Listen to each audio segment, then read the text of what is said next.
Биз эң чоң кыргыздын өзүнө тиешелүү болгон, кыргыздын өзүнө мүнөздүү болгон чоң сапатыбызды жоготуп бара жатабыз.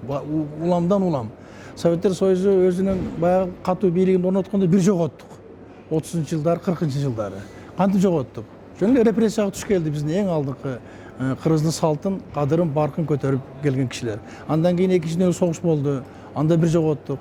Андан кийин баягы өнүккөн социализм деп, анда дагы бир топ баягы кыргыз тилибиздин өзүн чанып, орус тилин биринчи орунга койгон учурларыбыз болду.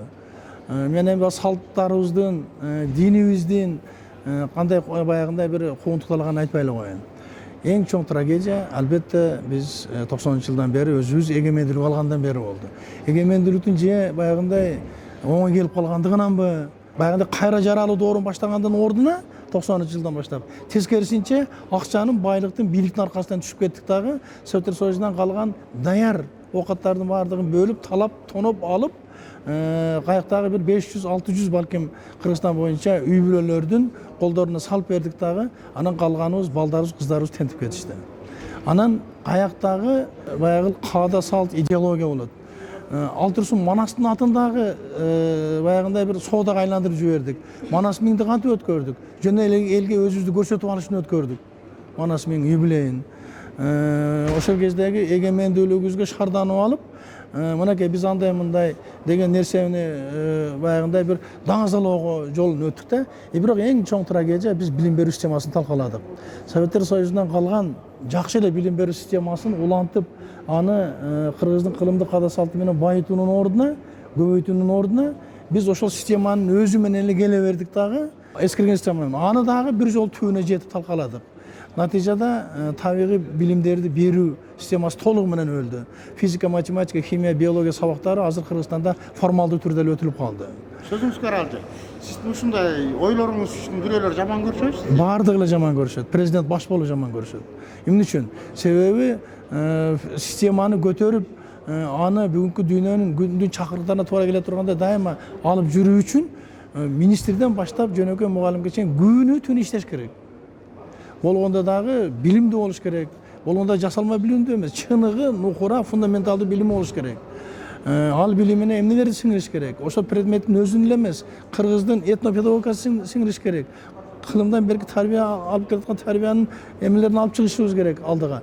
А биз болсо ошол батыштын, айрыкча батыш өлкөлөрүнүн, Америка Кошмо Штаттарынын билим берүү системасынын кандайдыр бир эксперимент, тажрыйба жүргүзө турган эле бир аянтчасын айландырып койдук өзүбүздүн билим берүү системабызды. Илим системасы да ошондой болду.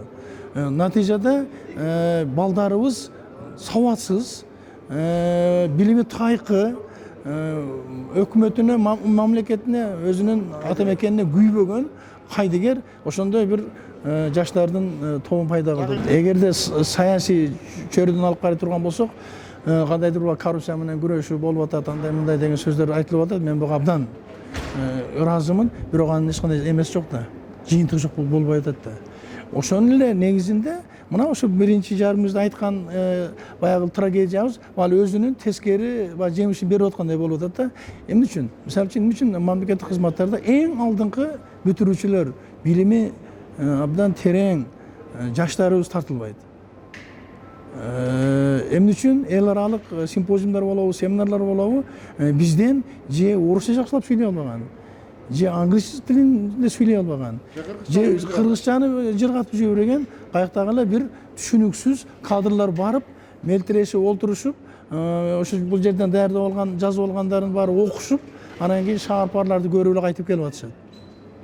Ушулардын баардыгы келип биздин мына бүгүнкү күндөгү саясаттагы мамлекеттик кызматта кадрларда дагы, илимий кадрларда дагы, билим берүү системасындагы ушундай болбогон кризиске алып келип койгонубузду мойнубузга алышыбыз керек. Маданият деген бир эле ошол эки аялдын же болбосо эки айымдын өзүнүн тиги батыштан же чыгыштан көрүп келген нерселерин бул жака таңоолоо деген бул маданият эмес да. Мисалы үчүн кечеги ошол сүрөт көргөзмөсүнүн музейиндеги өткөргөн ошо феминалия деп өткөрүп атышабы, мага жаккан жок. Биринчиден биздин кылымдык каада салтыбызда аял кишини дагы, балдарды дагы тарбиялоонун анын жолдору бар, өздөрүнүн баягындай бир мыйзам ченемдүүлүктөрү бар. Колдогондорду мен абдан туура эмес дейм.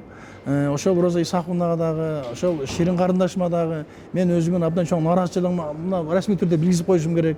Алар өздөрүнүн балким баягы каштап чогулткан абройлорун кече чөмүчтөп төгүп алышты. Эмне үчүн? Кыргыз элинин каада салтына, кыргыз элинин менталитетине өздөрүнүн бир болбогон амбициясын карама каршы коюп, өздөрүн мындай бийик көтөрүп атышат.